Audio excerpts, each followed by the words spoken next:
intro.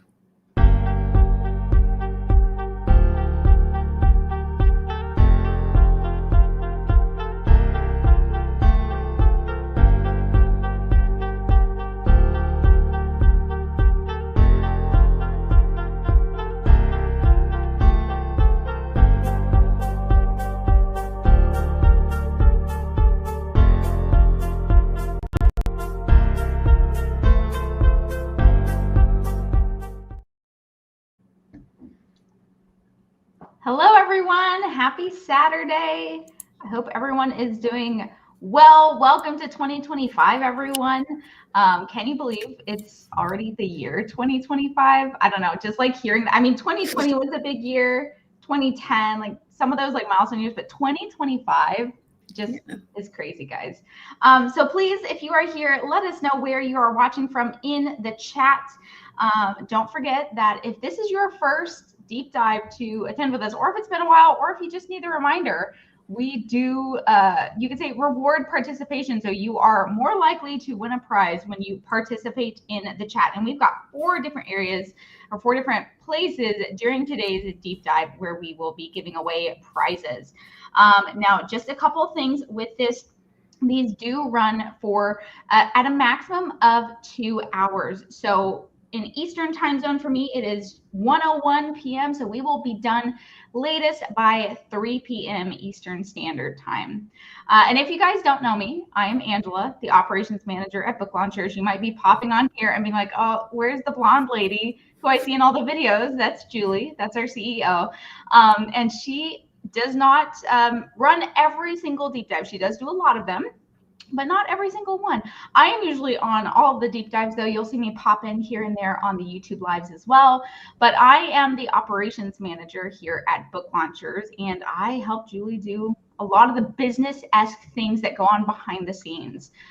We also have our lovely Elissa here, who is our book production manager, and she's actually going to be the host of today's deep dive, which is on the topic of make progress on your book in 2025. And what a good, stellar, nice round year to make progress on your book. So Elissa, do you want to take a quick second to introduce yourself to everyone?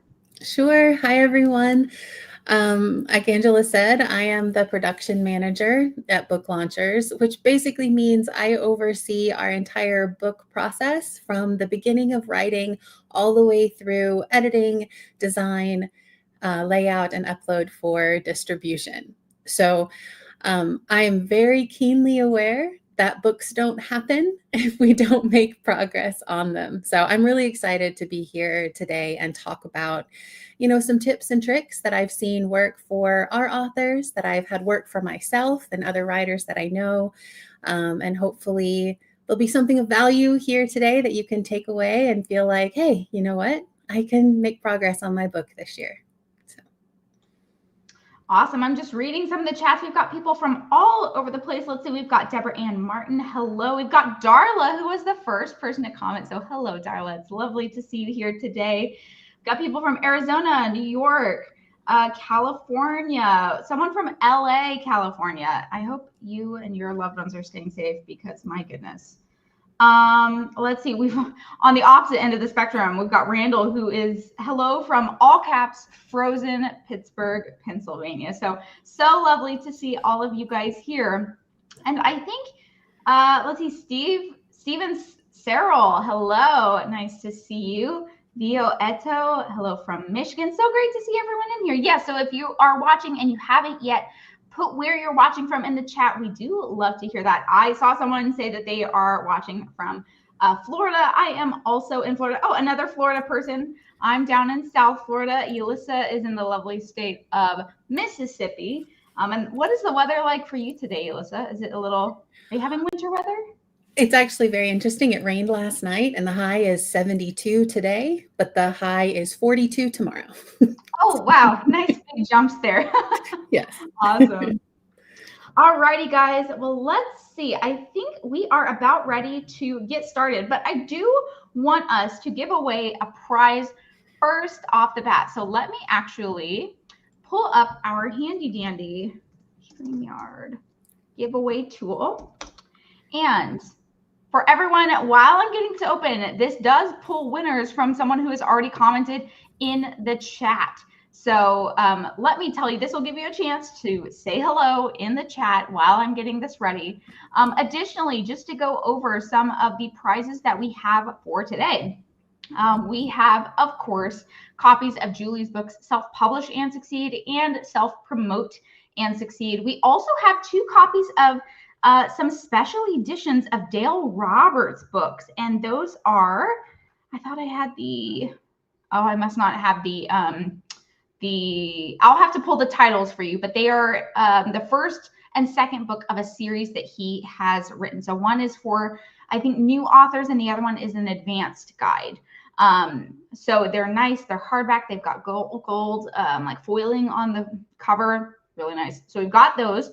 We've also got our Oh So Soft journal and our hashtag No Boring Books mug. So let me share screen. I'm going to take over here for just a second. I'm going to share screen right here if it works. And we're going to do this giveaway tool. So there are 23 entries so far. Let's see who wins. And unfortunately, Elissa and I can't win. So if we have already commented in the chat, we cannot win yet today. So let us see. Kayla TV, awesome. I don't know that you've been a winner before unless I'm just not recognizing that name. So thank you so much for being here at the beginning of this deep dive. What you're going to do is to claim your prize, you do need to email me at team@booklaunchers.com. I need to know the price that you want, and I need your mailing address. So that is team@booklaunchers.com. Let me know your prize of choice as well as your mailing address. And I think we are ready to dive in, guys. So I'm going to stop sharing screen so that Elissa can dive in. And Elissa, it is all yours. Please take it away. Thank you. All right. And I'm going to go in the background, Elissa, just by the way. So I'm going to hide while you're presenting. Okay. All right. Here we go. All right, so as you can see, this is about making progress on your book in 2025. So here's a little bit about what we're going to be talking about today. I'm going to be going over taking inventory of your life. We'll talk about utilizing SMART goals, creating a consistent writing routine, managing your writing time, utilizing technology, building your team, and then we'll have time, hopefully, for some questions at the end. So let's start with talking about taking inventory of your life. So January is an absolutely excellent time to do this. It's one of the reasons why I was so excited to schedule this deep dive for January this year. I think we kind of naturally begin to, look at our year, plan ahead, think about what we accomplished last year and what we would love to accomplish this year. And so when you're looking at what you do want to accomplish this year and what making progress on your book looks like for you, one of the key first steps that I sometimes see writers skip over or forget is that they need to take an inventory, a realistic and honest inventory of what your life looks like. You need to make note of any existing commitments you have. Like, do you have a day job? Or do you, have to travel a certain amount of the year? Think about family responsibilities. Do you have children? Do you take care of a loved one? Think about your personal health. Are there limits in your number of spoons every day? Or, one key thing that I really learned over the past couple of years is that while we may all have the same number of hours in a day, we may all have 24 technical hours in our day, that doesn't mean we all have the same number of productive hours.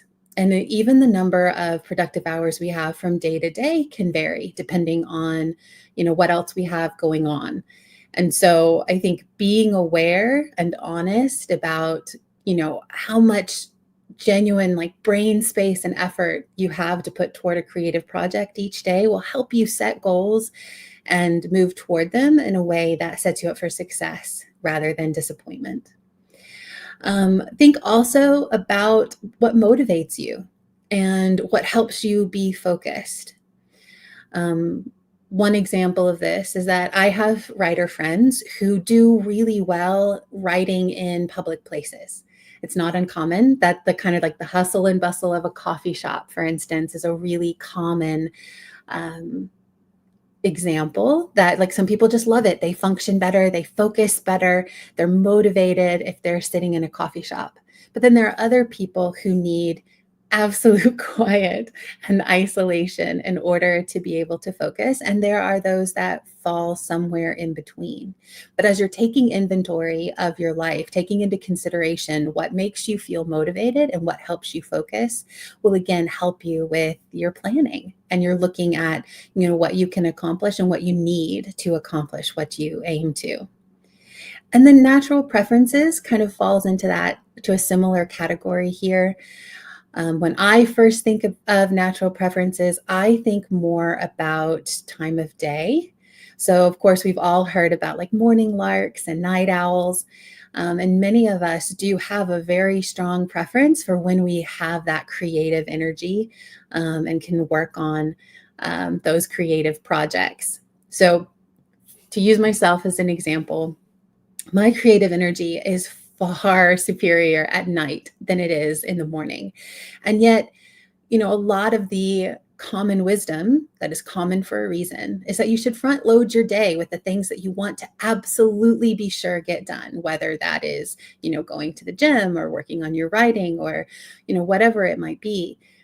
And for literal years, I tried really hard to make that happen, to be that person who got up really early and did her writing before her day job. But for me, it just ended up being an exercise in frustration over and over again because my brain didn't turn on for that work until about 8 o'clock at night. Which, if I'm getting up early enough to write in the morning, I am way too tired to do it at night. So figuring out what your natural preferences are, when it's realistic for you to write, but also when it's going to actually work for you and your own rhythms is an important thing to take inventory of, because you want to be able to work within your true givens. And again, like I said, set yourselves up for success as you're planning. So that's the foundational first step. Then we want to set the right kind of goals. So this list, SMART goals, may be very familiar to some of you. This concept has been around for literal decades now. And there is a lot of good that can be taken from this idea of setting SMART goals. Studies have shown that it's a lot more effective to set goals that are specific, especially, and time-bound. Those two pieces seem to be the most critical aspect of SMART goals, but all of these pieces have value. So your likelihood of achieving something goes up significantly if you, instead of have a goal that might be a little bit vague, such as, I want to make progress on my book this year, and instead think about what specifically does that progress look like for you. So you might say, I want to finish the rough draft of my book by this date, for instance, or I want to finish the copy edits by this date and be in proofread by this date. Being able to be really specific about what the goal is that you want to accomplish, how you will determine it, how you will measure it, making sure that it is achievable. That's part of why we do that inventory step first. Making sure it's relevant to your bigger picture goals, and then making it time bound, setting a specific time that you want to accomplish it by. Now, if you have been in the Book Launchers family for a little while, then you may be familiar with Julie's perspective on SMART goals. And that is that they are very effective logically, and they can be really helpful if you are trying to, again, find that structural piece for yourself. But they ignore what is arguably the most powerful aspect of achieving a goal, and that is the emotional side of setting goals. So for Julie, she offers a different version of SMART goals. She says, as you are looking at what you want to accomplish, does it scare you? And this one needs a little bit of explanation, perhaps. Scary in the sense that it's big and it matters, and you kind of feel it in your chest.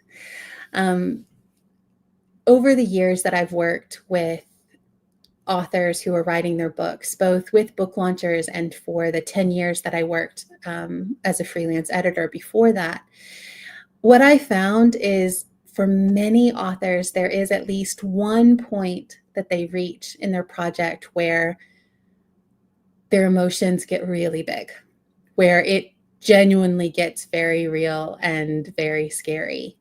And whenever that happens, especially for first-time authors, it can be really disconcerting. But for me, having been in this for 20 years, I'm excited every single time an author is like, wow, this is scary. Like, I don't know, this feels really vulnerable or uncomfortable or, really, really big.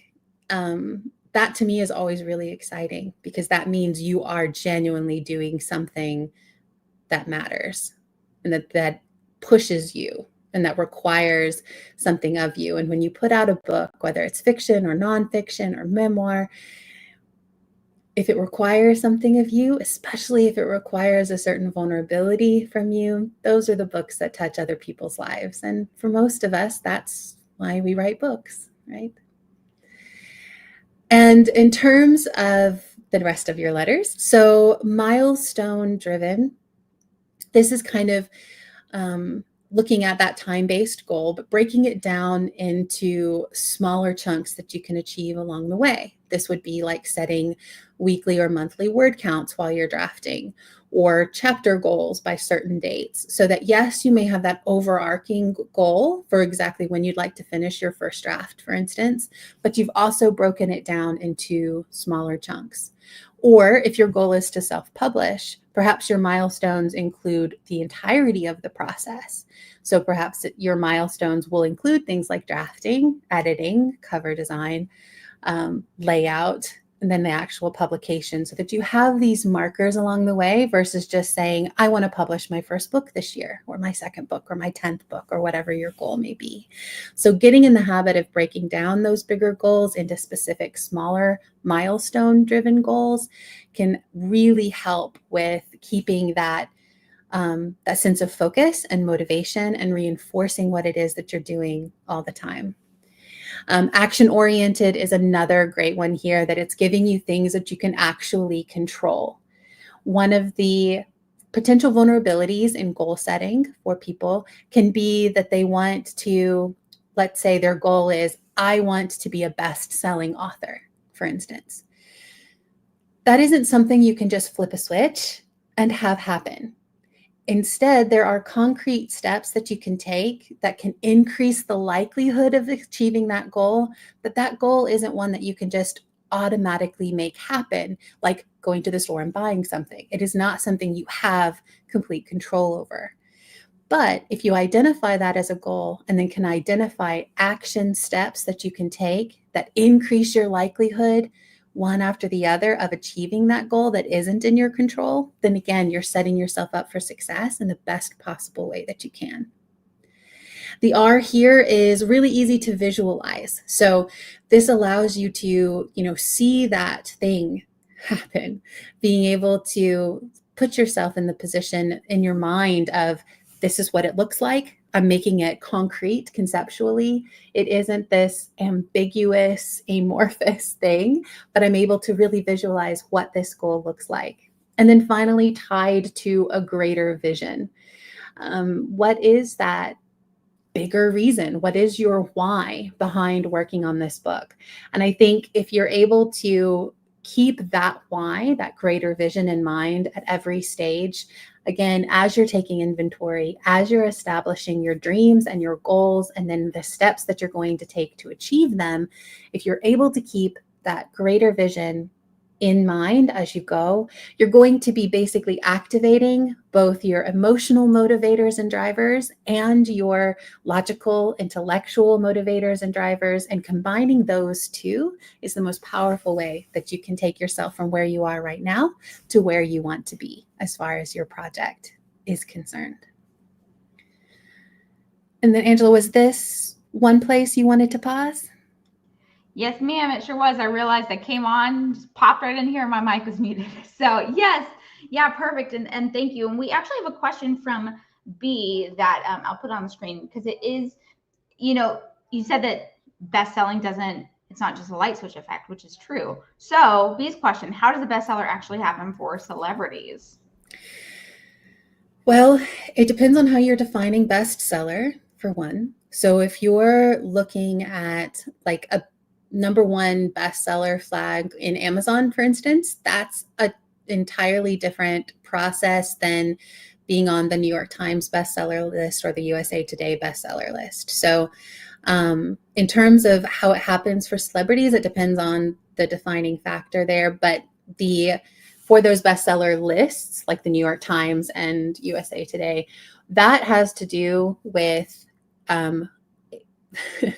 thousands, if not tens of thousands of copies of a book being ordered from a certain number of retailers within a very specific window, and all of those retailers reporting it to the places that determine this status piece. And there's not a great deal of ultimate transparency on what exactly all of those numbers are or how many retailers you need.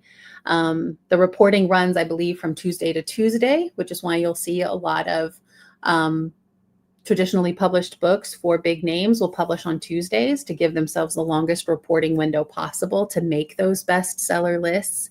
But at the end of the day, for celebrities, you're looking at massive marketing campaigns, tons and tons of time and energy and money being pushed into, making sure those thousands, if not tens of thousands of copies are selling within a really narrow window.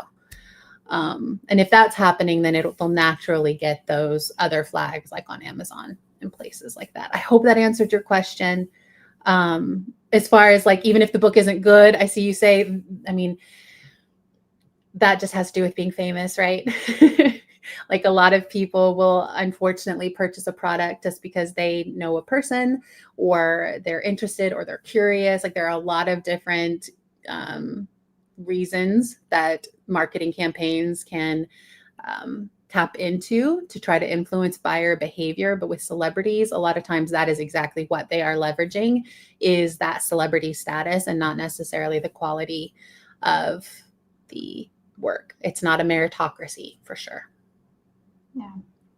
So something I wanted to ask Elissa, and I don't think you have this planned for an upcoming slide. You had mentioned setting goals for yourself. So what would, for someone who's new to this book writing experience, or even just, it's been a while since they've written a book, maybe they have done some in the past, how do they know what's a reasonable deadline for, say, copy edits or even like writing a draft? Like do you have any guidance on how they could figure that out? Yeah, I mean, that's a really good question. And a lot of that, for if you're first time or you're just getting started after a long break, like you said, that's going to be very individual to the person. And a lot of it's going to have to do with the answers in that, personal inventory that you take, because how much time and energy and effort you have to put into these goals is going to impact to a huge extent how quickly they're able to happen. My advice would be, especially when it comes to drafting, would be to take note of your progress as you go. Say for a month, keep track of your word counts and how much you write. And every time you sit down, keep it so that you can get an idea for how quickly you tend to write, whether that is, 200 words an hour, 500 words an hour, more than that. And that will help you kind of get a feel for how long your draft will take. But in terms of the entirety of the process, that is going to be so personalized to each person and their project and the length of their project. A lot of that is, hard to generalize, unfortunately. Yeah. Yeah, it is good to keep try to figure things out at first, see what works for you. And then as you go along, you might start to establish what's a reasonable with your other commitments, your family, your work, anything that you've got going on. Then you can start to refine things. And something I would add is, it's okay to give yourself grace at times. Life happens, maybe stressful things happen, and it's okay to give yourself, grace. And, if you're making progress on something, it's the fact that you're making progress is what's important, as opposed to just shelving it and letting it sit there. And so if that means, maybe you have to put it aside for a short period of time because you're giving yourself that grace for whatever reason, just go back to it. And then you have extra motivation. And actually, sometimes it is good to step away from your manuscript. I'm sure Elissa has experienced that personally as well. Is sometimes it is good to have that break and you come back at it with almost fresh eyes or new insight that you can add into it, or maybe something new that you never even thought of adding, but is now you think a very vital aspect of what you're putting into your manuscript. So, it is okay. And you can always find the silver lining of things like that, and trying to, if you do have to take a break for a short period of time, coming back to it with that thought process. I do want us to give another prize away though, and I'm trying to think if I want to ask a question or if I want to do another random name giver. So let me see really quickly. I would like to, I would like to know, what are your goals? Let's go in the chat. I think what is something based off these two slides that Elissa has talked about so far? So what is a SMART goal that you will set for yourself, or what is something that you can do to take inventory of your life, which was the first slide that Elissa shared. So I would love to see that in the chat. I'll give you a second to write that on there, and then I'm going to pick my favorite one. And I do see that we have had some other questions come in. That's great. Thank you. If you didn't see my message in the chat, as we go along, please do feel free to write any questions into the chat and we will queue them. If we have a huge influx come in, we will get to as many as we possibly can. But I am starring them. You can't see that on your side, but I can see it on my side. So I will be queuing them. So, okay, we've got some goals coming in. That's fantastic. Keep them coming, guys, because I really would like to see. Elissa, I will let you continue as people start to write their goals in the chat, and then I'll pop back on in a minute and we will give away the prize for this section. All right, good deal. All right, moving forward. So let's talk about consistent writing routines. So I touched on this just a little bit when I was talking about taking inventory, but let's go back and think about that. So if you've looked at your life and you've figured out, where your commitments are that can be adjusted and where your commitments are that can't be adjusted, what you're willing to move and what you're not willing to move, what you can sacrifice and what you can't, because as we all know, saying yes to one thing automatically means saying no to something else. So if you are saying yes to really focusing on your book this year, it means that you won't be doing something else that you were doing before, whether that's as simple as something like, scrolling on your phone or watching television, but it could be something, more significant, like, certain social engagements or, a different hobby that you had. So I think it's important to really take that inventory step seriously and then take a look at where you can set a consistent writing routine. So why is it important? I was actually talking with our in-house writing coach, ghostwriter, yesterday about this, because it is one of the most, I would say, almost magical things you can possibly do is setting a consistent routine. And the reason for that is there's always a certain level of resistance in your brain to doing something that you've decided to do.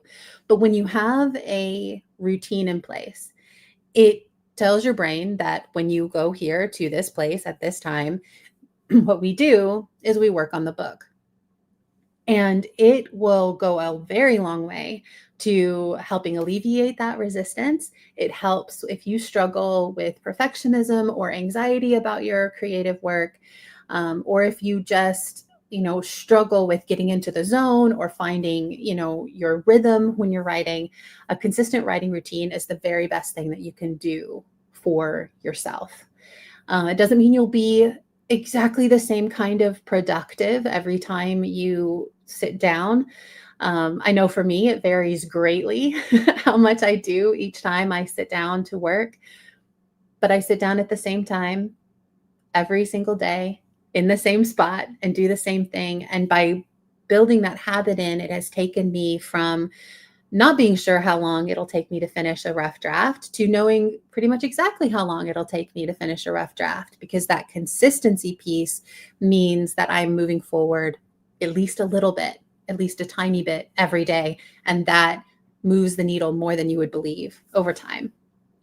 Again, I already mentioned this with, taking inventory about, your preferences and your natural tendencies. So, like morning larks and night owls, for instance, like I already said, if you are a morning person, like I have a wonderful writer friend who naturally gets up between 4:30 and 5 every day.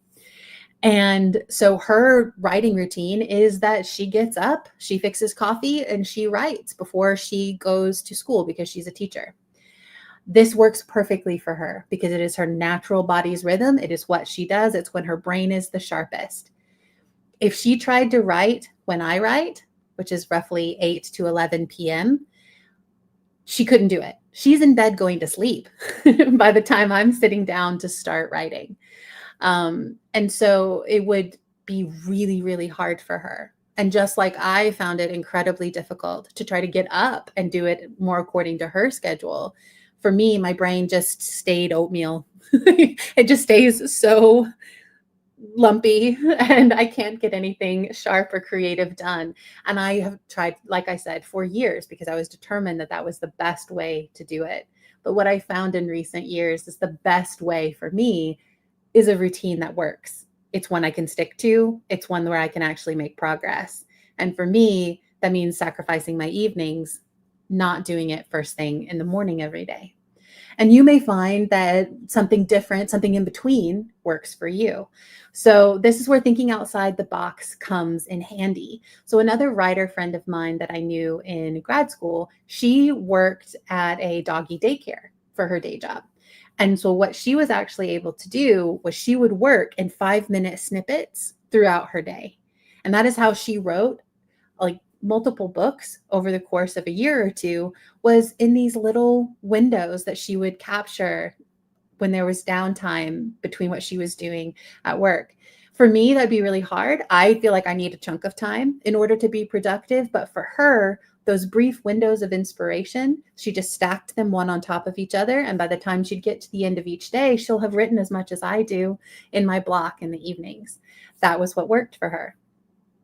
There are plenty of examples of famous and prolific authors who, have written books while their children are at school, while their babies are napping, like we've already talked about, before work, after work. So be creative. It may work best for you to, for instance, only write on weekends. Or there's another author that I know about who she's traditionally published. She only writes on Wednesday evenings. She's a children's librarian. She's very busy and she couldn't commit to more than that. But every single Wednesday night, she writes. And that is how she, wrote her first book that was picked up by a traditional publisher. And that's how she's writing every subsequent book. So, it doesn't have to be every day, and it doesn't have to be huge chunks of time at once. It has to be what you can sustain, what makes sense for your brain, what will work with your schedule, and whatever limitations or, existing responsibilities you might be working within. So be thinking about that, be creative about it. And one of the things that I genuinely get excited about is learning what has worked for other writers, because you would think, oh, there's got to be this one way, there's got to be this one approach that works. And really, all you'll find if you look closely is consistency. What works for authors is finding their own consistency, and it may look really different from person to person. So a couple of examples of what this looks like. Maya Angelou, for instance, she rented a hotel room. She didn't write at her home very well, and she found it very distracting. And so she would rent a hotel room, she would go there, and she stayed there every day, and that is how she wrote. Ernest Hemingway got up and wrote at dawn every day, like my friend. Brandon Sanderson, at least at my last check, he writes from 10 p.m. to 4 a.m., which is not something a lot of us could swing, especially, like I said, if you have responsibilities during the regular daytime. Brandon, of course, is a full-time author, so he has more control of his schedule than some of us might. But that is what works for him.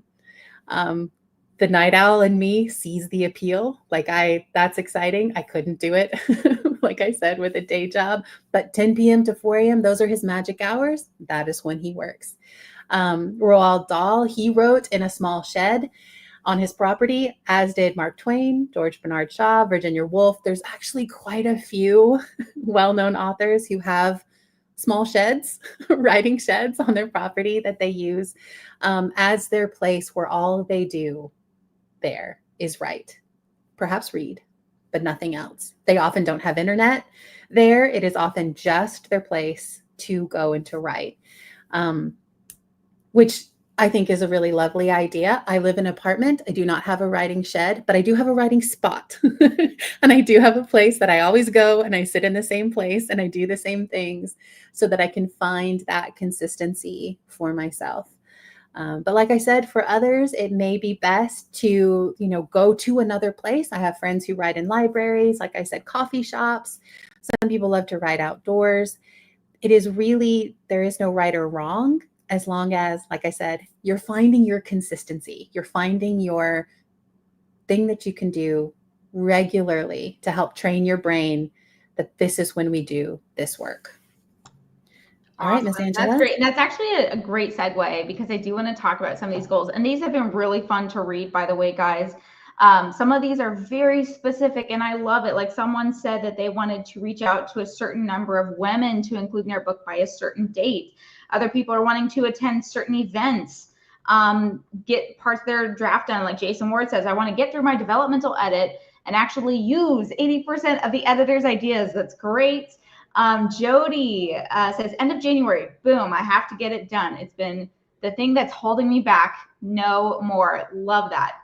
My favorite, though, and this goes into what Elissa just said, and this is going to be the winner of our second prize, is from Kevin Hall. And I'll tell you the piece that stood out to me the most. So his was, finish my 4th book by June of this year, rearrange my work environment to be more and comfortable to write in, redo my website by September. And it's that second sentence that really stands out to me. And Elissa, I see you shaking your head. Why is a good writing environment so important, especially if you're writing at home? What are your thoughts on that?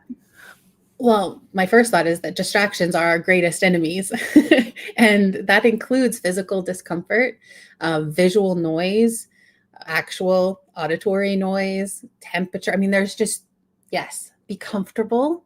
Make it, work for you. If you work with clutter, be cluttered. If you work with clean, be clean. Like, give yourself that gift of, this space works for me, whatever that looks like. So yeah, that's a great one. That's great, Kevin. Yeah, I agree. Awesome. So Kevin, you know the drill, and I think it has been a little bit since you won, if I remember correctly. So feel free to email me at team. I know you got that email address in the back of your pocket. So let me know which of the prizes you would like. And again, if you haven't won in a while, you might not have Dale's book. So let me know if you want one of those. But yeah, these other ones are great. If you still would like to add some goals in there, I would love to read them, you guys. But we are going to get on to the next slide, and then I'll pop back on in just a minute to give away another prize. But Elissa's got some more insight for everyone. All right, so let's talk about, you've set your goal, your actual writing time, and you are there and you're in it. Then the next step is to truly manage that time. And I've seen some comments. Eric, I can see you were talking about it already, I think, as well. You must protect this time. Once you have determined what your writing routine is, and you have decided that this is when you're going to consistently get this work done, you must protect it. from yourself as well as from others.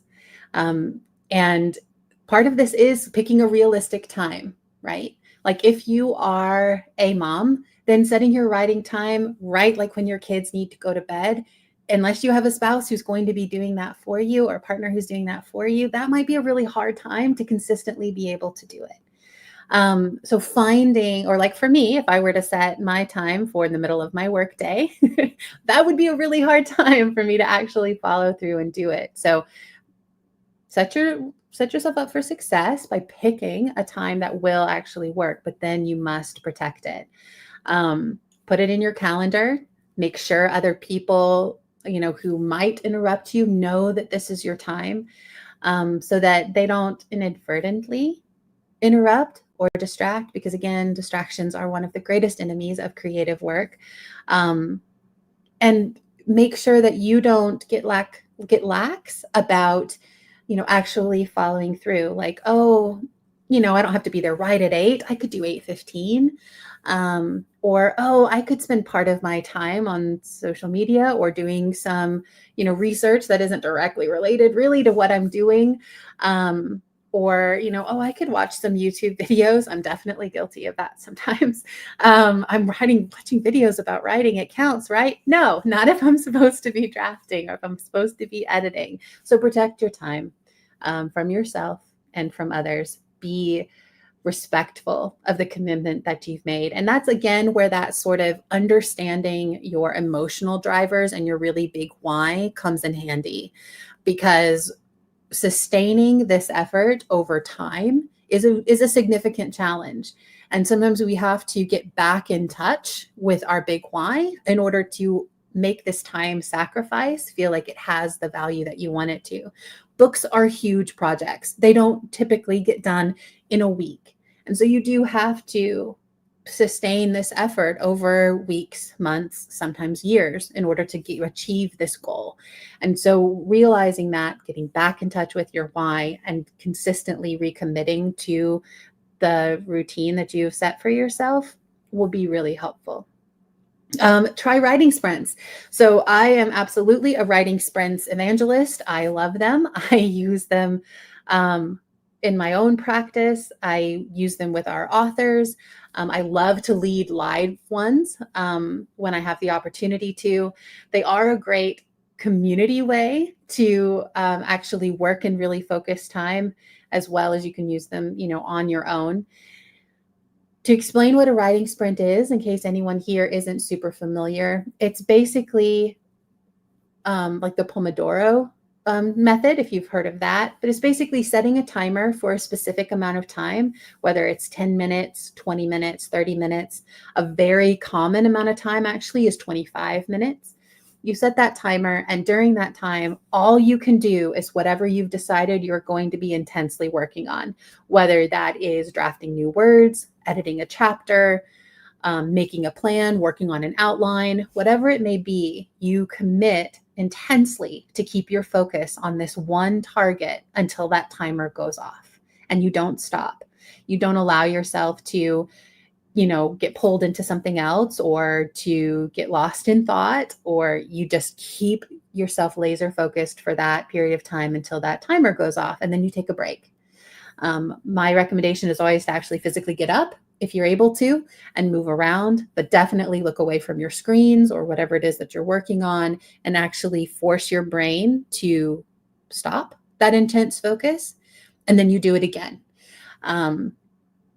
This can be incredibly helpful, again, if you struggle with being very critical of your own work, or if you struggle with, kind of turning off that editor brain or that critique brain, especially if you're drafting. It can also be really helpful if you're struggling with feeling, tired or resistant. I know for me, sometimes I'll tell myself, do one sprint. All you have to do is one sprint. Set the timer, do one sprint, you're done. And usually by the time I'm finished with one sprint, I'm like, I'm good, I'm warmed up, I'm ready, let's go, let's do another one. But it can help to know I just have to do it for this one chunk of time. I'm just committing to this piece right here.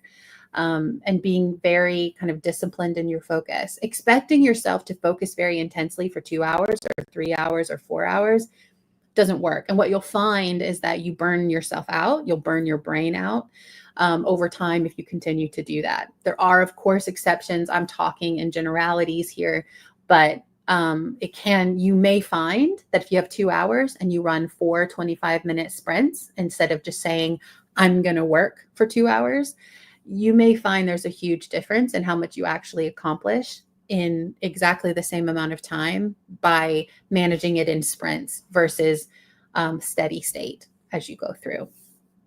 One key tip I have for this is to build for yourself what I call an idea parking lot. I'm not the only person that calls it this. I've heard other people talk about it that way. I learned it from one of my professors in grad school. But basically, it's when you are working on, using work sprints, that if you have a document or a notebook or something where anytime a stray thought comes in or an idea, a concept, something you want to look into more deeply, you put that in your idea parking lot. You don't let yourself go chase it right now. Like, for instance, if you're writing a book that's set in New Orleans and you're like, oh, I need to dig deeper into the history of Bourbon Street. When you're drafting that scene, that is not the time to go spend an hour and a half researching Bourbon Street, but it is a good time to make note that later you want to do that. So that way you don't lose it. And it can also help with returning to your focus, knowing that you've taken care of that idea, that concept, that little spark that happened, and that you haven't lost it. Because that's another source of potential distraction within our own brains, right? Is that we can be like, oh, but I have so many ideas going on at once, and it's hard for me to focus on the one thing. Well, an idea parking lot can help with that. A quick word or two there, and then you're back to your focus. And then you can revisit it later and determine whether it really is the brilliant idea that you thought it was, or if it was just your brain doing things you didn't want it to do while you were trying to focus. And then ultimately, like we've talked about with your writing routine, you make the rules. So make sure that they work for you. Like I said before, some people need absolute quiet. They want a room where they can close the door, and that's how they would protect and manage their writing time. For other people, that isn't what they need or what they want. So figuring out what works for you, whether it works for other people or not, is beside the point. What works for you, making your own rules for how you genuinely get the most out of your writing time. Be honest with yourself about this. Don't just choose what feels easiest. Make sure it actually is, the setup that actually helps you do the thing, but you make the rules. So make sure that they work for you. Right. Awesome. Alrighty, guys. Well, it is time for another prize. So let me pull up our giveaway screen again. And I must say, if you have already, I've seen a lot of comments come in, so we're going to be going through the comments again for this prize. It's going to be a random draw. But if you have won already today, then we will choose another person to win, just so that we can share the love. Okay, so Elissa, I think I might have to, let me see if it'll let me share screen if you're already sharing screen. I'm not sure. See, can I take over? Ha, I can take over. Okay, well then, let us draw again, and we're going to pick another winner for one of our prizes. So if you joined late, we have several prizes. Let's see who this is. B, yay, you were the first question that we had answered earlier. Awesome. So please let me know what prize you like. I'll mention what they are in just a minute. I will need for you your full name, as well as your mailing address and the prize that you would like. So you can email me at team@booklaunchers.com. So what are these prizes? We have several books to give away. We have copies of Julie's book. We've got Self-Publish and Succeed, Self-Promote and Succeed. We also have 2 special edition copies of Dale Roberts' books, and they are the first 2 of the series. And you know what? I forgot to look up what those titles were, so I'm going to look that up and post them in the chat. But they are, one is for new authors, and the second book in the series is for advanced, and I've got copies of both. They're hardback, and they have gold on the cover, so they're really nice. We also, of course, have our Oh So Soft journal, as well as our hashtag No Boring Books mug. So please let me know where I need to send your prize of choice. And I think I have seen some questions come in, but I think we're going to save this for the end. I'm not sure.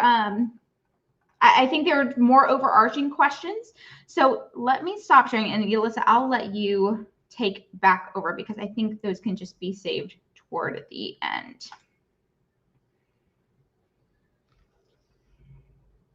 You're muted though. Aha. All right.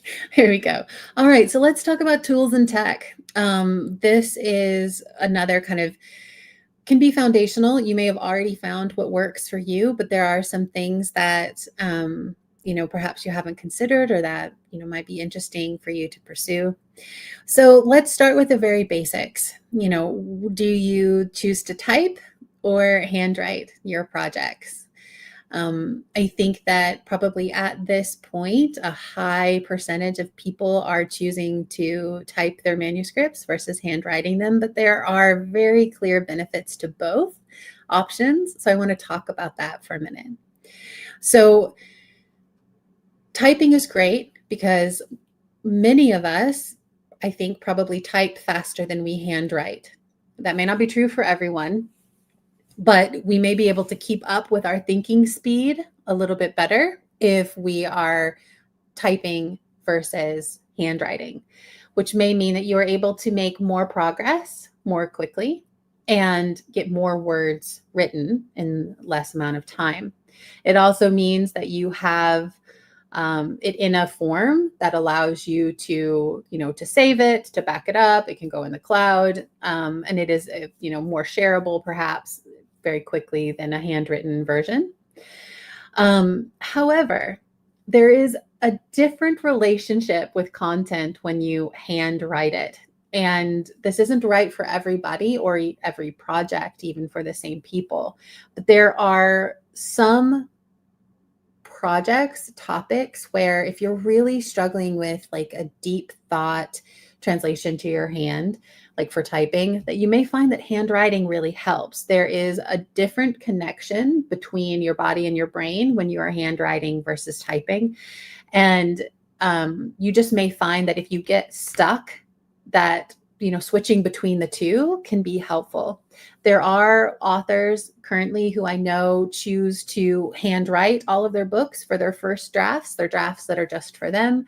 And then when they go through and they type them up, that's when they do their first round of sort of tidying, cleaning it up, improving the content that way. And that works for people. I know some authors who primarily type, but if they get to a scene that they're really struggling with, that they'll switch to handwriting. They'll take their notebook and their pen and they'll just go back to very, very basics. And that they find that really helpful. So I think it's just good to consider, like, this is a choice. It's not a have to. I think especially for a lot of us that live a lot of our lives on the computer, spend a lot of time with technology, we may be defaulting to typing or to one of these other, options that not even considering that, handwriting can be, a really good option. I know that I have a friend who she typically types everything, but then she got an idea for a project that was had a historical setting, and she was writing it really clearly through like a woman's voice, almost like a journal. And when she did that, she found that handwriting it helped her stay kind of in that woman's headspace so much better than typing, because she was writing about a time period where typing wouldn't have been a thing. And so for her, that allowed her to really kind of tap into that idea. And so handwriting made sense for her for that one project.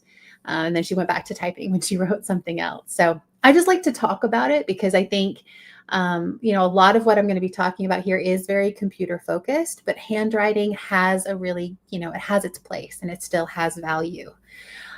If you are interested in handwriting your books, I do have some recommendations. There are some things that can help.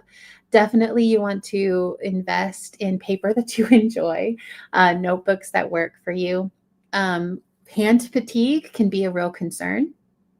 People can run into, issues with your hands cramping or with carpal tunnel syndrome, which can also be a concern with typing a great deal as well. Many authors that I am familiar with who do choose to handwrite their works, they use fountain pens because you don't have to apply very much pressure in order to write with a fountain pen. So you can sometimes write for longer with with less hand fatigue, if that's something that you're interested in. Plus, you can have really pretty colors of ink as well, which I've used exclusively fountain pens for years now, and I absolutely love them. They're not for everybody, I acknowledge that, but they are really helpful if you do like to handwrite with that hand fatigue piece, because you just very lightly write across a page versus like a ballpoint or even a marker pen. You have to push a little bit harder. So it's just that there. Then writing software. So if you are planning to, type, or perhaps we're going to talk about dictation programs here in a minute, but if you're planning to, write primarily on your computer, you have quite a few options these days. The standby, the standard is still Microsoft Word. A great many people write their books in Microsoft Word. Google Docs works for many people, and it's automatically saved, which is great. Pages, if you are a Apple or Mac user, can be really helpful. But there are a lot of other more kind of robust writing softwares available now. One that you may have heard of is Scrivener, and it is like the definition of robust when it comes to writing programs. It has an incredible number of features that really are aimed at people who are writing big works. They can be really helpful if you have a lot of research to track, and you want to be able to, tie research directly to, to a chapter or what you're working on. Scrivener is a great tool for organizing a large amount of material and being able to move pieces around. One of my favorite features is that you can have a dual panel up of a previous version of a chapter and the chapter that you're reworking, and look at them side by side as you go, which I think is really neat. Another software that a lot of people use that they find really helpful is called Dabble Writer, which is kind of like a simplified version of Scrivener. It has some of the same features, but not all of the same. It's definitely less robust, to keep using that word, but it has a pretty UI. It's nice and streamlined. It is also available in your browser. So like Google Docs, you are able to access it from any computer, be able to log in and access your writing that way, in case that's helpful to you, especially if you're someone who switches between multiple computers over the course of your day or with your writing. Both Scrivener and Dabble have helpful outline features, that you can put like index cards on a cork board if you're very visual or kinesthetic, and it helps you to be able to move pieces around and see them visually. Atticus is another program that a lot of people really love and use these days.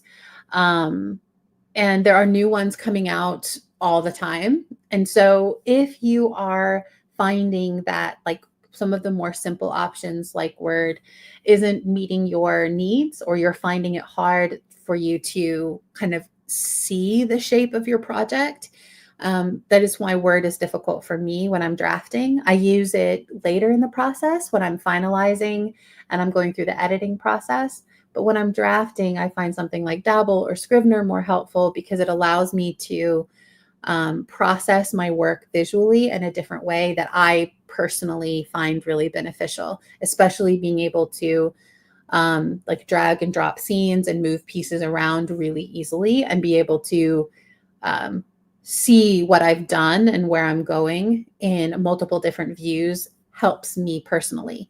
But for other people, like with Word, being able to see it on the page the way it's going to look later, or closer to it, is more helpful. So there isn't a right or wrong here. Just know that there are a lot of different tools available out there now, and that if you haven't found something that you love, that helps your process or makes you feel like you are as streamlined and as comfortable as you possibly can be. Another one a friend of mine uses is called Campfire.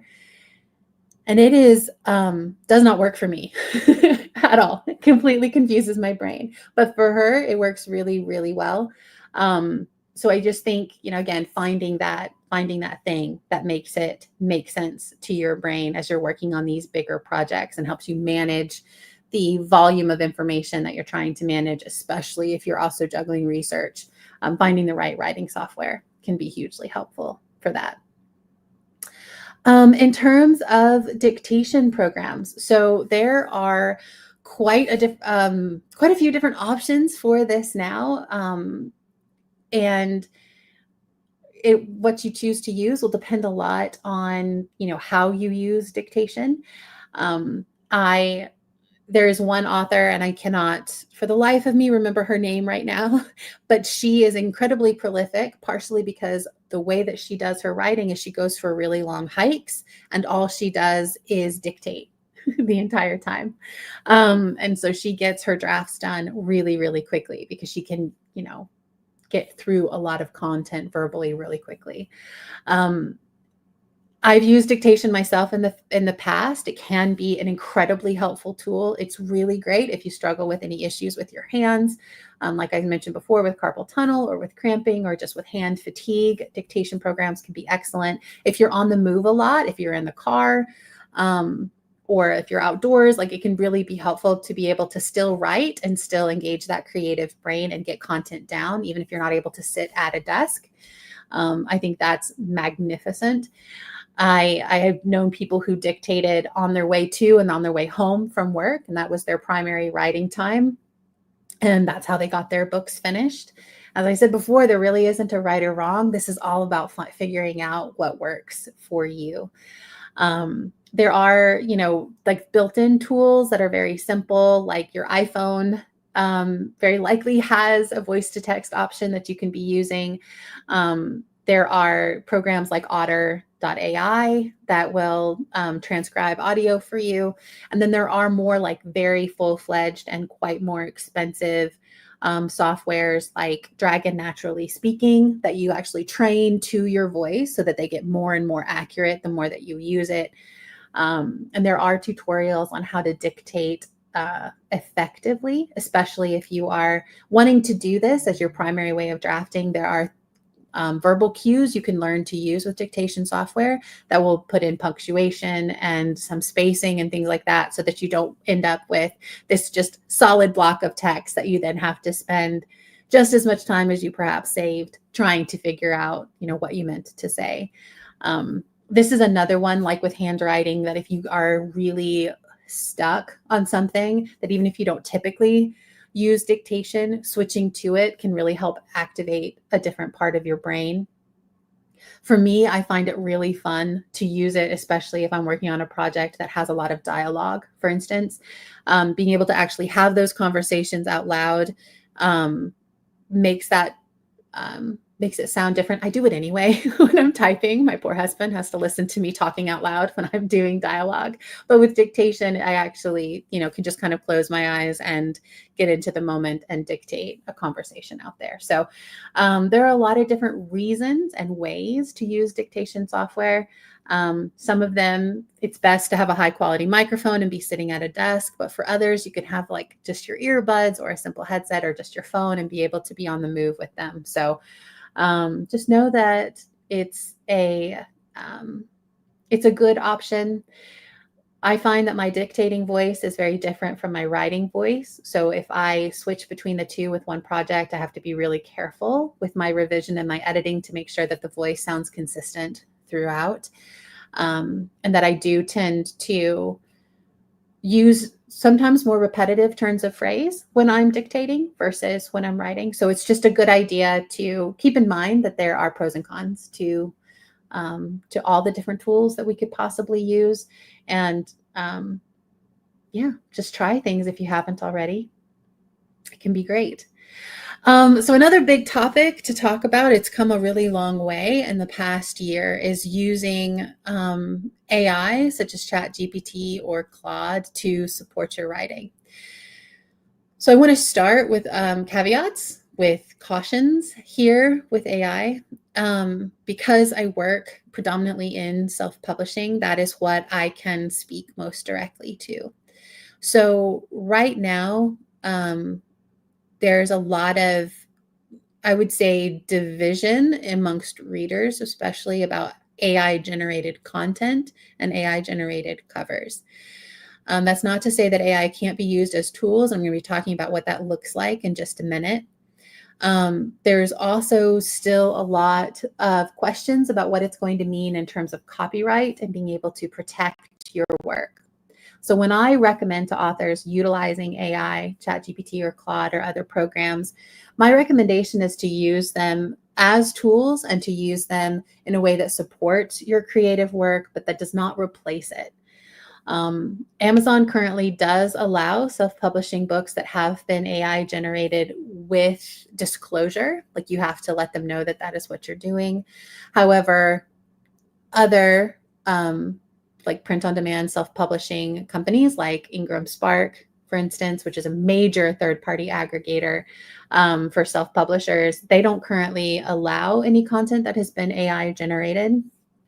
It violates their community standards. So it's good to be aware of, what the current mindset and perspective and legality concerns are with AI generated content, but then also realizing that it can be an extremely powerful tool. So ways in which it can be very, very helpful. Initial brainstorming can be really great for, let's say, for instance, you're working on a nonfiction book.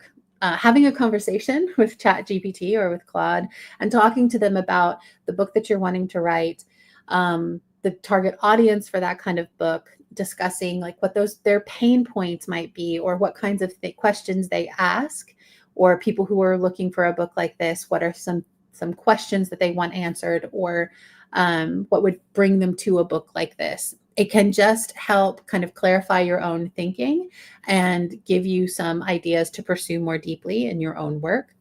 It can be really helpful with ideas for how to organize information, like outlining can be a good tool to help with that piece.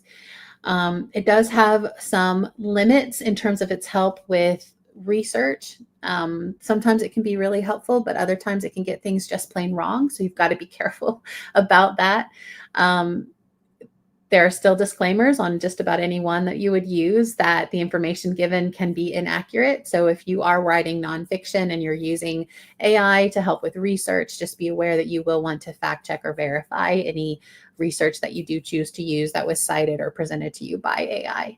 But in terms of it being a thought partner or giving you, ideas, concepts, brainstorming level versus the actual like text itself being generated by AI, absolutely do it. It can be really helpful, almost like having a human critique partner or writing partner that you're bouncing ideas off of. Using AI that way can be helpful and effective. But again, right now, there's a lot of limits, concerns, and again, like the idea of whether you can copyright or protect your work that are caution enough for me to say, be careful about using AI to actually generate any kind of content, but using it as a tool that supports your writing, that can be really beneficial. And then project management tools. So this varies greatly in terms of, again, your situation. Some people find it really helpful to like hire a virtual assistant or someone to help manage the various pieces of what they're doing. And I'll talk about that in a later slide. But the main project management tool that I want to talk about is one that I just discovered this past year and that I am really, really excited about. I use it myself. I've shared it with a few other authors who are also starting to use it. It is free for, I believe it's 2 simultaneous projects. So if you tend to only write 1 or 2 books at a time, then the free version would work for you indefinitely. It's called Pacemaker Planner, but the website is pacemaker.press. And basically what it is, you can use it to manage any project. It's not just for writing, but what it allows you to do is input goals that you have, like what we talked about earlier. You can input like a word count goal, a time-based goal, what days of the week that you would like to write, whether you want to have like a random word count goal for every day, or whether you'd like to have it be the same amount every day. Has a lot of different variables that you can use to customize how your project looks over the course of a few months as you're working on it. And then what you do is every time that you write, you go in and you can put in, okay, today I wrote this many words. If that's how you're tracking it, you can also choose to track your writing by time, by chapter, again, whatever works for you. And it keeps track of it for you. It'll let you know what percentage you've completed. It'll let you know how much you have left to go, how much you've written. You'll be able to see like on a calendar, how like many words you've written over the course of the time and on which days. My very favorite feature, however, is the streak feature. So every time I log in and I put my information in, it tells me how many days in a row I have kept to my writing routine. And there have been so many times in the past year that I think I would have broken my routine if I didn't have that streak motivating me. If I wasn't like, oh man, I'm going to lose my green streak. Like it's not going to be there anymore. That has kept me consistent this year in a way that I really struggled with before, even though I've used spreadsheets. Dabble and Scrivener both have some tools for, setting those kinds of goals and keeping them, front of mind. But Pacemaker Planner for me was a huge find in terms of project management. I use it to track when I am editing and when I'm proofing, as well as when I'm drafting. And just for me, the visual data is really, really exciting. I get really nerdy about it. So if that kind of information doesn't appeal to you, you can just dismiss this tool entirely. But if you like the idea of being able to like look back on your whole year and be able to see kind of like a heat map of where you wrote the most and where you wrote a little, if you're motivated by, percentage completed and seeing your streak of keeping to your writing routine and things like that, then, can consider checking it out. That is the kind of stuff that helps me stay on track. But like I said, for other people that may not appeal, but I like to mention it because for me, it was a huge upgrade in my own personal routine this year. It also helps me be able to plan out my entire year and see like what projects I'm going to work on when, what stages I'll be at with my books at different times, so that I'm able to, see that plan and then work toward that plan as I go. Yes, ma'am. Elissa, before you move on, there were a couple of things I wanted to point out from people who had written into the chat. So I have to show this one. Jason Ward said, I use voice to text while driving. Yes. Yeah. As long as people are staying safe, that could be a great way to kill two birds with one stone. Absolutely. And make progress. I've heard of people doing something similar or using the time if they were like on the subway or on a bus or something, if they're commuting in some way. I mean, in a sense, whether you're in the driver's seat or you're in the passenger seat or on a train or whatever, that's time that you could be taking advantage of. So that's a great idea. There were also a couple questions that, if you didn't mind, Elissa, that were related to this that I'd like to address. So you had mentioned the different writing software programs, and I know you did mention Word versus Google Doc. Can you explain though why we here at Book Launchers do work pretty much exclusively in Word, just so that people are aware in case this affects what they decide to use? Absolutely. So there are a couple of reasons why we predominantly use Word. One is it allows us consistency across like working with multiple editors. So when writers go through our process, they'll be working with a minimum of 3 different editors. And so the standard software that's used by professional editors is Word. So this allows us to make sure there's that consistency all the way through, and we don't run into some of the file breaking scariness that can happen when you switch between programs. We've had very sad experiences when someone has gone back and forth between like Google Docs and Word over and over again. It can cause significant file issues. The other main reason that we stick with Word is that our layouts are done in Adobe InDesign. So when our authors get all the way, to that point in our process, their file, their Word document is going to be prepared and then uploaded directly into Adobe InDesign for layout. If that file has been in Pages or Google Docs or any other word processor, there can be a great deal of like hidden coding in there and hidden settings that can cause significant issues or require us to actually strip the entire document of formatting and then have to completely reformat it in Word before it can go into layout. So to avoid those issues and just keep things as safe and streamlined and consistent as possible, we keep everybody in Word.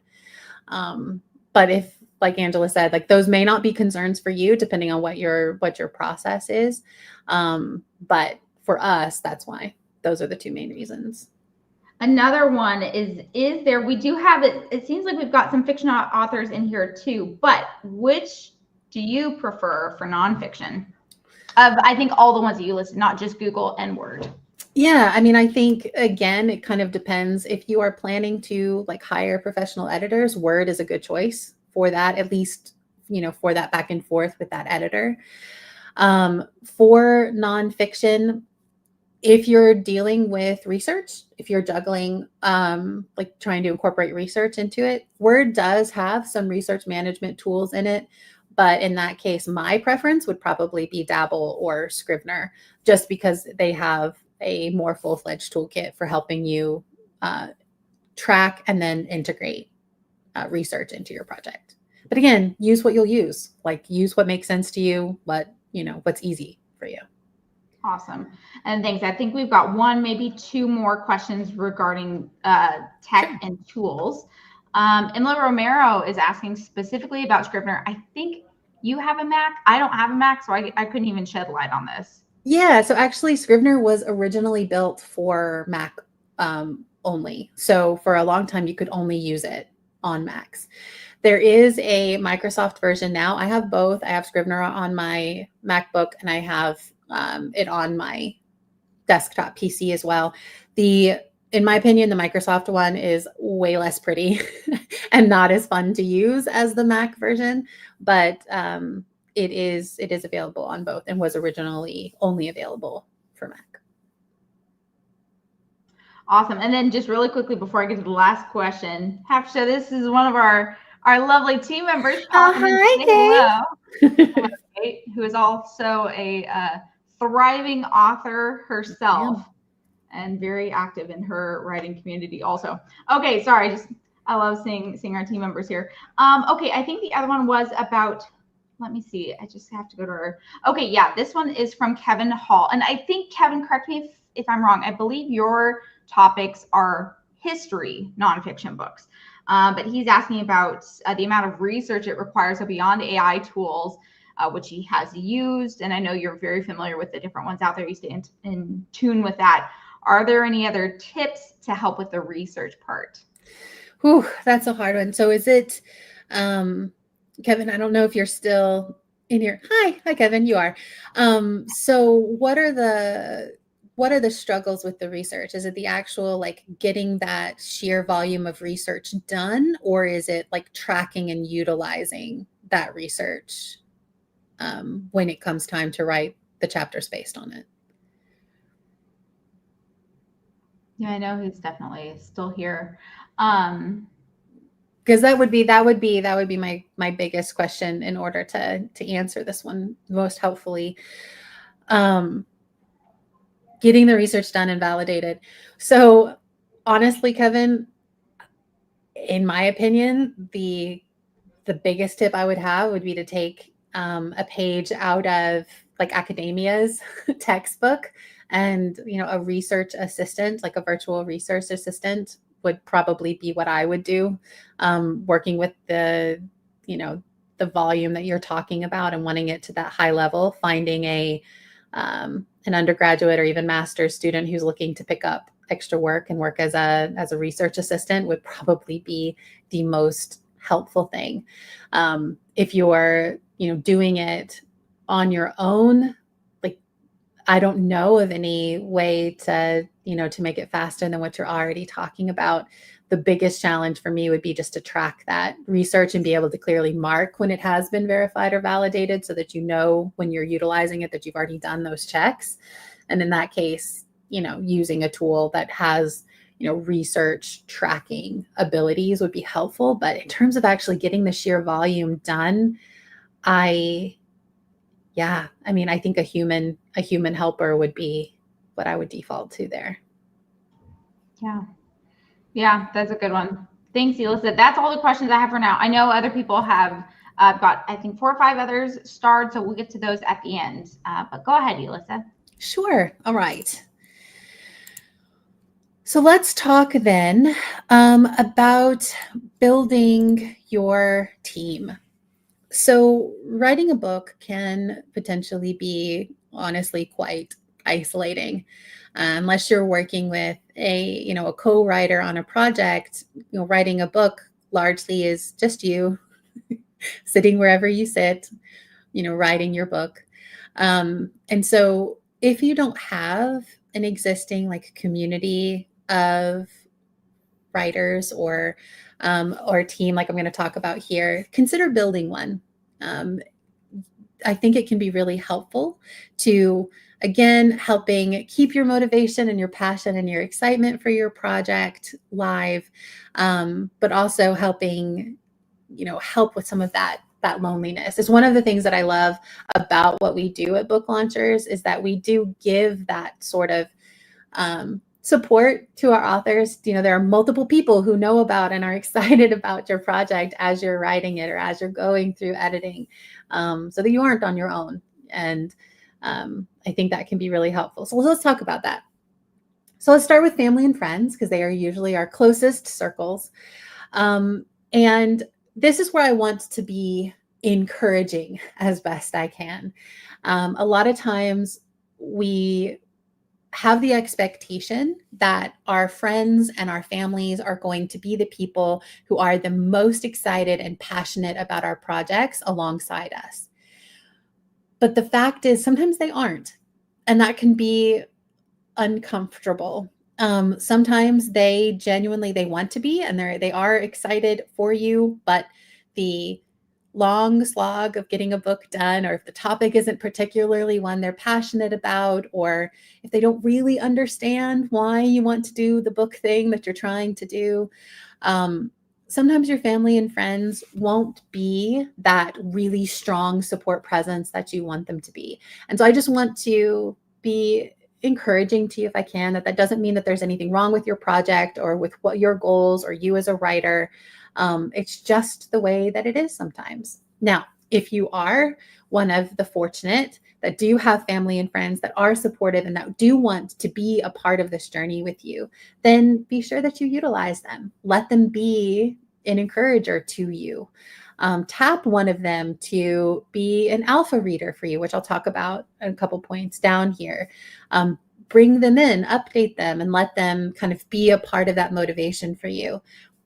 But if they aren't, if they don't feed good energy into this for you, then, allow for that and build that team with, different people than that circle.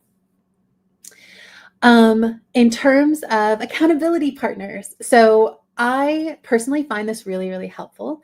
It has to be the right person. For writing or for working on a creative project like this, an accountability partner is usually another writer or creative who will become familiar with your work, and it's someone who knows like what your writing routine is, what your goals are, and they are someone that you have to kind of be held accountable to if you don't do the thing that you committed to yourself to do. One of my college girlfriends is my accountability partner. She and I have been writing partners and friends for 20 years at this point. I have a great deal of trust in her, but she is also the person that I have to confess to if I don't do the thing. And I don't like that. These are not competitive relationships. I want to make that really clear. A good accountability partner is someone who believes in you and what you're trying to do, and that you believe in them and what they're trying to do. A good accountability partner is someone who is truly, dedicated to helping you get where you want to go. This is not a requirement. It is not a have to, but it can be great to connect with someone else who is trying to do the thing that you're also doing and is willing to come alongside as that accountability buddy. kind of along the same lines as like, if you have a walking buddy or a gym buddy or somebody who just like usually is the person that you connect with to go do those things together to help keep you on track. It's the same idea here, just for writing. Alpha and beta readers. So not every project needs these or would necessarily benefit from them, but I do want to talk a little bit about this because they could potentially be a part of your team as you continue to build it out. If you are in the drafting phase right now, you would not be ready for beta readers, but you might be ready for an alpha reader if you have someone who is very, very trusted. So an alpha reader is someone who reads your material first before anyone else. So obviously it has to be a very significant trust relationship. You are showing them the most raw form of your writing before it's been fixed. And they are there to ask good questions and to encourage you. Their job is not to critique or give technical or critical feedback. An alpha reader's job is to kind of go along with you and then be able to be a thought partner for you as you go. This may or may not be the same person as your accountability partner. A beta reader or beta readers, in contrast, they usually read a version of your manuscript that's a little bit further along. Not necessarily the final polished version, but usually after it's been fully drafted and perhaps you've revised it a bit and you're ready for feedback. Beta readers are typically not other writers, but instead readers or people in your field. So if you are looking for beta readers for a fiction book, for instance, you would want to have beta readers who love your genre, who read your genre, and would be able to give you feedback based on whether you're hitting the right tropes or whether your plot line or your story, they make sense. If you are writing nonfiction, for instance, we had an author who very effectively used beta readers when she worked in a hospital, and part of her book touched on departments that weren't directly hers in the hospital. So she utilized beta readers who did work in those parts of the hospital to read her book and make sure that the parts that she had written about those areas were accurate and consistent with what they themselves experienced, since they're the ones doing the day-to-day in that part of the hospital. So if you're writing nonfiction, it can be really helpful to have someone who knows a lot about your field also, be a beta reader for you to be able to kind of check against their knowledge or expertise. This is not a required thing, but it can be helpful and it can be a tool. It can also be very encouraging, but if you pick, I wouldn't want to say the wrong beta readers, but it is possible to have a negative experience with beta readers if either it's your first time writing in a new genre or category, or if you've just truly missed the mark, you would have to be prepared for some hard feedback. So it's not something that's only sunshine and roses. It's definitely like only a tool to be utilized if feedback is what you need to get better or to refine what you're doing, or if you're truly ready to receive that kind of feedback. I'm a firm believer that critical feedback is absolutely necessary to getting better as a writer, but the timing of it is also breathtakingly crucial, because critical feedback received too early can absolutely kill inspiration in a project, whereas if you don't receive it at all, then you can blindly make mistakes that you would otherwise be able to learn from, or that you might only learn from when you get negative reviews or feedback way later in the process that it would have been better to fix early on. So my recommendation for the timing for beta readers is sometime in the editing process. I personally time it after editing and before proofreading. I know people who do it after like content editing and before copy editing. But somewhere past the point of you've drafted it and you've gotten it to the point where you're like, okay, this is what I want it to be. Roughly speaking, I'm ready for some feedback on it. Quality is better than quantity. And I do recommend giving them a more structured way of providing feedback for you. Some authors that I know have had a lot of success with using a Google form that's private only to their beta readers. And they all answer the same questions in order to be able to compare the type of feedback they're getting, because you will always have people who there's just one person who saw something totally differently, it's still good to have their feedback. But what you're looking for is, if 4 out of the 6 were very confused in this one chapter, that's excellent feedback for you that something in that chapter may not quite be working. In terms of places to find beta readers, places to look could be, reading groups, writing groups. If you have family, friends, and, other connections in your real life that read what you read or read what you're writing, then they can be an excellent choice. But again, it can get a little tricky if they are close family and friends, because you really are wanting a specific type of feedback from beta readers. And that's where, again, that form comes in handy. What I don't recommend is just giving a book to someone and then saying, okay, tell me what you think. That's hard on them, but it can also end up you getting feedback that is not particularly helpful to you. For me, I like to frame the questions more like, were there places that you got lost? Did the journey make sense? Were the characters' motivations clear in this particular scene? Any places that I've come across that I'm like, I'm not sure about. Those are things that I'll flag in the form for my beta readers. And then in terms of professionals that you might want to bring in, this will depend on your journey. I am, of course, primarily gearing my advice here toward people who are planning to self-publish. So if you're planning to query and then hopefully be traditionally published, your need for these professionals may vary. But one thing that can be helpful is determining, like, do you need professionals or do you want professionals involved here? Writing coaches can be a great thing. They can function as your accountability partner. They can even function as an alpha reader if that's what you're looking for. Whereas an accountability partner and an alpha or beta readers are generally free, unpaid. Obviously, a professional writing coach would not be. So there is that expense there.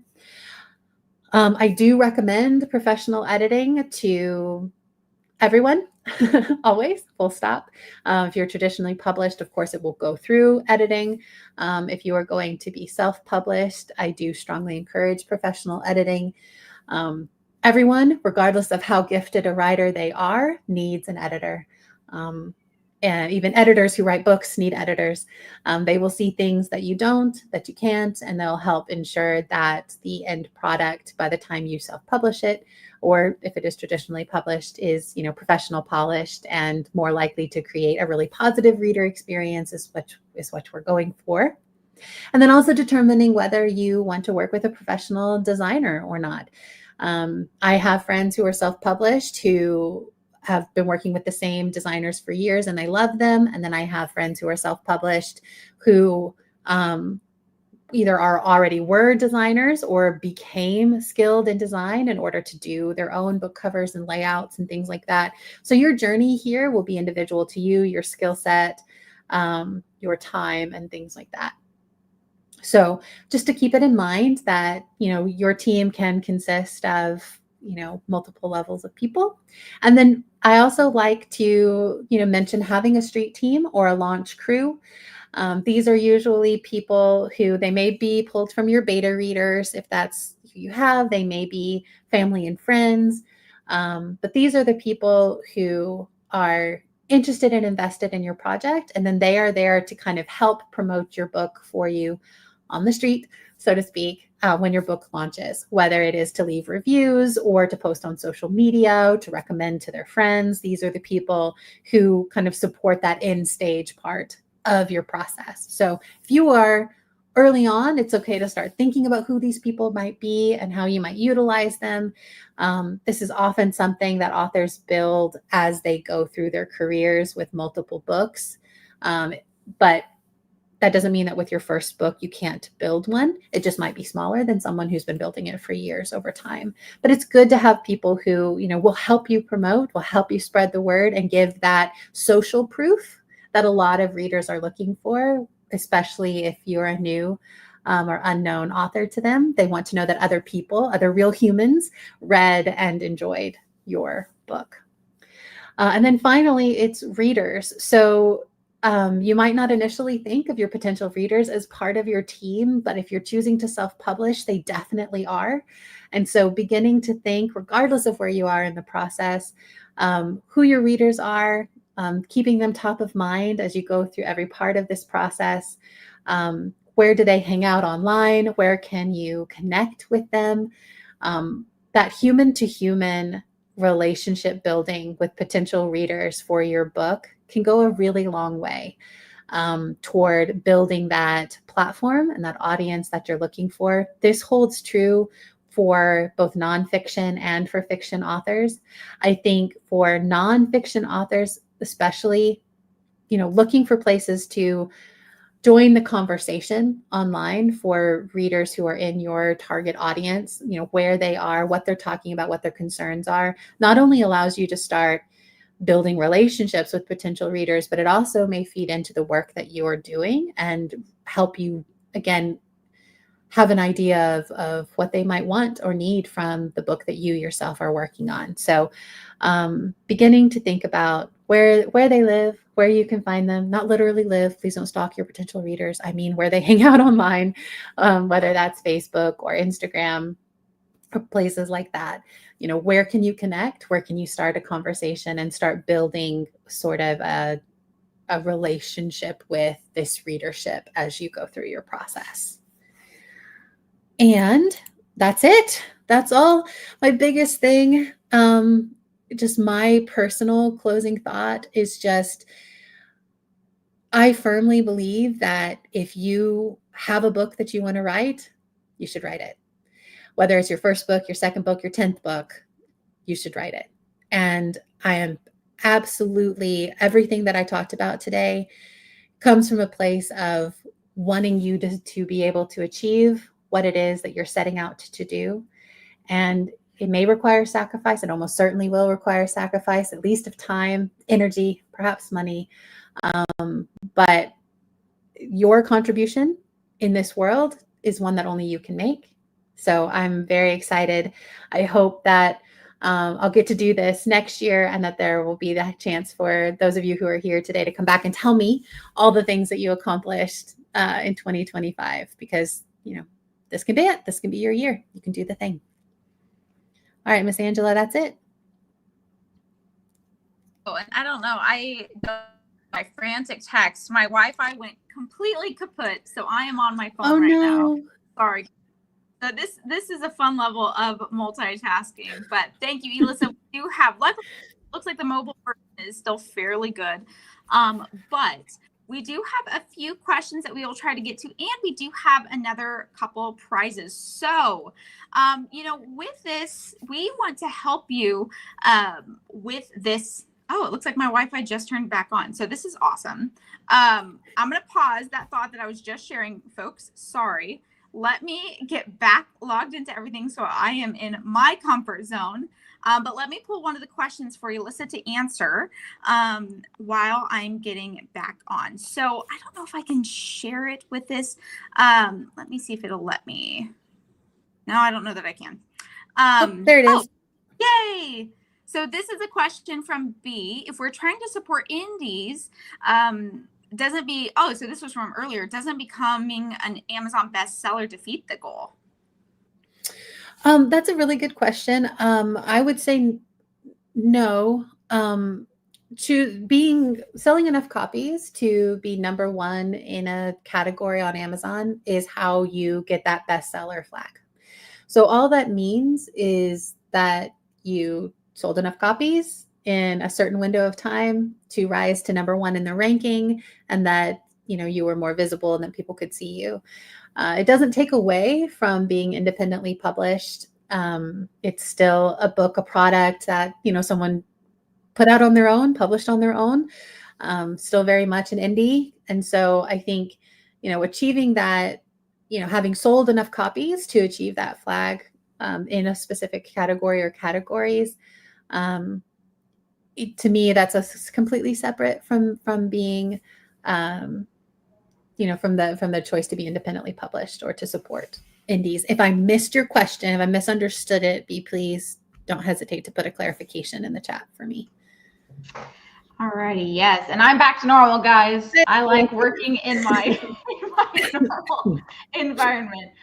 So one of the things that I wanted to add before we get to some of these other questions is I have, if you were on the holiday deep dive, I have plentiful of some of our swag, and some of that is some of Julie's books. So I would like to give away 2 copies. These are paperback copies of Self-Publish and Succeed. So if you have not read Self-Publish and Succeed and you would like a copy, please put specific instructions in order to win.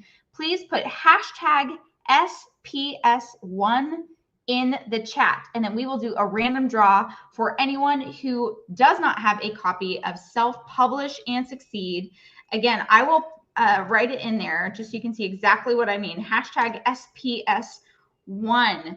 And that will help you win. So I will pull up the giveaway tool in just a minute. And I'm so glad I'm back online, Elissa, because I was going to have to try to walk you through how to pull up that giveaway tool. Amy, it looks like you put ST. It's SP for publishing. There you go. Perfect. I see. Yes. For anyone writing ST, it is SP, Self-Publish and Succeed. And it's her first one. So SPS1. Okay. Let's go to some other questions while people are putting that in there. And then we still have another prize to give away aside from that. So this one is a broad question. So prepare yourself, Elissa. What is the difference between books or ebooks? And Hildy, I'm not sure if you're still here, but Elissa might need some additional context. This is all that I saw. But if you know what this means, Elissa, take it away. Sure. So I think if I'm understanding the question, when we talk about books or ebooks, it's usually just the medium that they're available in.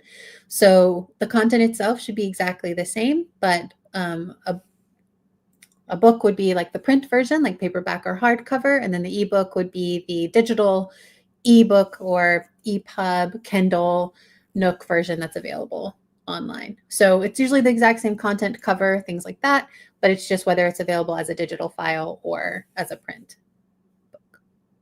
Awesome. Perfect. And we've got a lot of comments coming in for Julie's first copy of the book. So again, I'll give you another minute. I don't think capitalization matters. I think it's just making sure that the correct letters are there. So we're going to answer one more question before we do that. So this one is from Jose. Are some of these, and this was going back to the list of different tools that you had mentioned, Elissa, are some of these programs screen reader acceptable? That one is an excellent question, and I don't know the answer to it. Angela, this would be one we'd need to save and follow up on. I'd have to do some research. I'm sorry, these I don't know for sure. Yeah, and I wasn't sure either. I wanted to see if you knew as well. So Jose, please put a pin in that. We'll need to try to do some research, and if you have any ideas, feel free to put those in the chat. Okay, so let me take over, and we are going to do the SPS1 giveaway. So let me share screen, and let's see. Let's start collecting comments. Yeah. Okay, so we have 11 people. I'll try it both ways just in case. One in case you did capital, and one in case you did lowercase. Again, I don't think it matters, but we'll find out. So the first winner of a physical paperback copy of SPS1 is Deborah Ann Martin. Fantastic. So Deborah, please email me at team@booklaunchers.com. I will need your mailing address. So that is fantastic. So let me see if it makes a difference if I put in capitals. Let's see, it should be the same, but let us see. Oh, so it is the same. Perfect. Okay, so let's choose this second winner. Ba-ba-da-ba. If you've already won today, I will choose. Oh, Deborah, it shows you again. This is your lucky day. Clearly, you need to go do something you've been thinking about doing today. Go do that today. I am going to choose another winner, though, just so that we can share the Self-Publish and Succeed love. So let's see who our true second winner is. We need music. Julie always says that. S. Owen, awesome. So I don't know that you have one before. So what works? Awesome. So please email me just the same at team@booklaunchers.com. I will need your full name as well as your mailing address, and I will get a copy of this sent back out to you. Okay, let me stop sharing. And we do have a couple other questions, and then we've had some that have come in, but we'll get to those in a minute. One of the other questions that we had was, I'm not sure if you answered this because this might have been in the debacle with my internet. This is from Jack and Heather Family Account. How do you send the manuscript to the beta reader? So I give 2 file options. I offer it either as a Word document or PDF, usually PDF, or an EPUB. I'm able to do that because I personally do my own layouts. So I'm able to do a really quick layout and give an EPUB option. So that may not be realistic for other people. And then I share it with them either through email, or a lot of my beta readers are on Discord. And so I will just send it to them via Discord. But I do offer it as usually a PDF or an EPUB for their preference, because some people like to be able to put it on their phone or their tablet and read it that way. Awesome. Yeah, thank you. And then we have another one, and this is a big question. So if you don't want to tackle this, Elissa, because it is so large, we do have some YouTube videos that Julie has put together on this very topic. But this was one from quite a bit toward the beginning. Which is better, traditional publishing or self-publishing? Yeah, so definitely go and see what Julie has to say. But I will say there isn't a better. There's a better for you. So traditional publishing versus self-publishing, they're very different from one another. Traditional publishing comes with certain perks. They're definitely, like, they will do the editing for you, the design, the cover, that will be at no expense to you out of pocket. Sometimes they'll also give what's called an advance against your royalties, which is money paid to you up front. And then potentially there is some marketing support. For many books that come out each year through traditional publishing, there isn't a great deal of marketing support, and you are expected to do a lot of that legwork still yourself, unless your book happens to be one of the top few being promoted that year through that traditional publisher. But it does allow you to get into brick and mortar bookstores more easily. It still makes TV and film and those kinds of adaptation connections easier than it is for self-publishing, though that has slowly changed and improved over time. Traditional publishing still has that advantage. You do have less control. So one of the perks to self-publishing is that you do maintain full creative control of your project. You are in control of the timing, all of the words on the page. You get to decide what your title is and what your cover looks like. And with traditional publishing, you may or may not. You are, of course, responsible for your own marketing, but that can be true for traditional publishing as well. What I find for those who choose to traditionally self-publish instead of traditional publish, that the big deciding factors are creative control, a higher percentage of royalties. So while you might get a small advance or a big advance, if you're very, very fortunate with traditional publishing, the percentage that you'll make per book is very small compared to what you make with self-publishing, where you'll make usually between 40 and 70% of the retail price per book that you sell. But it's that creative control. It's keeping the majority of your royalties, and then just kind of being able to decide what you do and when, and having that complete ownership of your project is what I find to be really big motivators for people who choose to self-publish. But again, it requires a lot more of you in some ways. So I wouldn't say that one is best. It really depends on you, your goals, and what's important to you in terms of publishing your book. That was an excellent answer. I did post the link to some of the videos that Julie has put together on this. Okay, another one that I don't think you had answered. This is from Chris. Except for Microsoft Word, are there editors who help with formatting challenges? I think that might have been connected to an earlier comment from him, but when you say editor, do you mean like an editing software, or do you mean like an actual human editor? That part I'm not super clear on. Editors, yes, will help with like, the formatting in your document. If you're asking whether there are like softwares that help with it, the answer to that is also yes.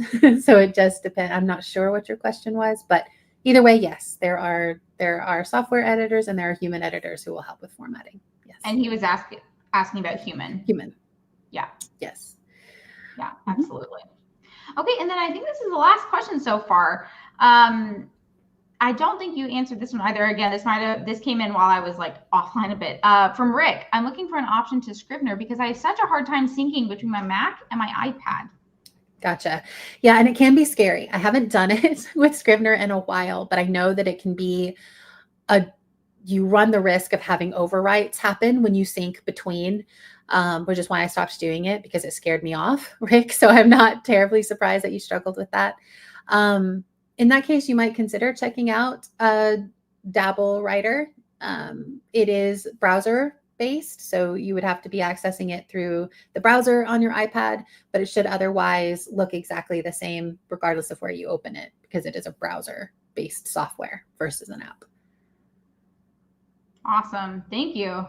Okay, well, we have one more. I would like to have participation in the chat for this last prize.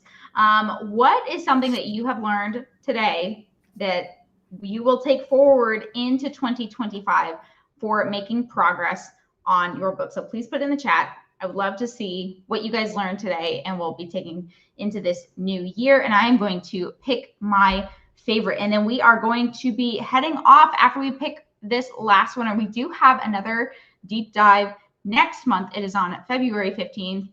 And that one is going to be a fun topic where we talk about different trends. This is one that Eric has been asking about. Also, something that I wanted to mention, if you have not yet heard, we do have a free community that we already have several people in the, I know several people here today watching are in our free school community. So what this community is, and I will share a link to it, is we are helping you answer questions that you might have around writing, editing, or designing your nonfiction book. There's also free training inside there, as well as calendars of events. Like last week or the week before, Elissa did writing sprints live with people. I believe there are going to be more upcoming. I don't know that they're on the calendar yet, but those are planned for the future. And then it's just a great community. We've had people, other authors that are in there answering questions, providing tips, tricks, advice, and it's just already a lovely community. And I think we just started it. Time is kind of flying. So I think October, I'm not even sure now at this point, but it's lovely. We would love to see you in there. So I'm going to post the link for that. It is in a system called School. So let me make sure I'm getting you the proper URL. I'm going to post this into the chat. We would love to see you in there. Again, it is free. And this one is surrounding writing, editing, and designing your nonfiction book. So let's see what some of these things that you learned today. Tracking. Ooh, let's look at this one. Tracking my words per day. Writing rate as an objective measure. Yes. Scheduling writing time and protect it, and to do 2 writing sprints. That's awesome. Ooh, yeah, this one's good. This is something that Osiris learned. Regardless of self-publishing versus traditional, you are responsible for the marketing. That info is paramount. Amy loved learning about the tips of typing, writing, and recording. These are fantastic. Awesome. Keep them coming, guys. I'm going to give you another minute just to add those in there. And if we could just take a quick second to applaud Elissa for taking time out of her Saturday to present some fantastic tips and tricks for you. I know she loves being put on the spot like this, but if you would just take a quick moment to thank her for all the lovely advice answers to your questions, and just great content that she put together for you guys. That would be lovely, and I'm sure that would make her day even better. Ooh, another one is coming in while you guys are showing some love for Elissa. Protect your writing time. Yes, that is so important. Oh, this one is for you, Elissa. This one's actually a question. Can you please put the exact spelling of the software for writing books? I think they're talking about that Pacemaker one. I did put that further back, but you would have to go a little further back to find it. All right, awesome, guys. Well, let me see. I am going to, oh goodness, I think my favorite one is, oh, these are great. Let me just see. I'm going to give you guys just another second to add in some stuff in there. Oops, sorry. Let me stop sharing this one. I think my favorite one is for Jack and Heather family account. Schedule my writing time and protect it, and do 2 writing sprints. So Jack and Heather, you are our last prize winner for today. Thank you for being here and for participating. Please email me at team@booklaunchers.com with your prize. So that's the word team@booklaunchers.com. The prizes are a copy of Self-Publish and Succeed or a copy of Self-Promote and Succeed. Dale Roberts books, which are, I wrote down the titles, Self-Publishing for New Authors or Advanced Self-Publishing for Authors. And then we also have our hashtag No Boring Books mug or our Oh So Soft journal. So please let me know which of those you would like. And I need to write down your name so that I don't forget that you guys were our last winner. So thank you guys so much for being here on your Saturday. Again, we do have our new school community. I put the URL in there, and it does have a handy dandy calendar feature in there as well. So you can see upcoming trainings that we have that not only are public, but there's some that are exclusive to the school community, like the writing sprints that Elissa did a couple of weeks ago. So some added benefits in there. So have a lovely rest of your weekend, guys. Thank you so much for being here, Elissa. Thank you for leading an awesome deep dive. You're amazing. And everyone, we will see you again soon. Bye everybody. Bye.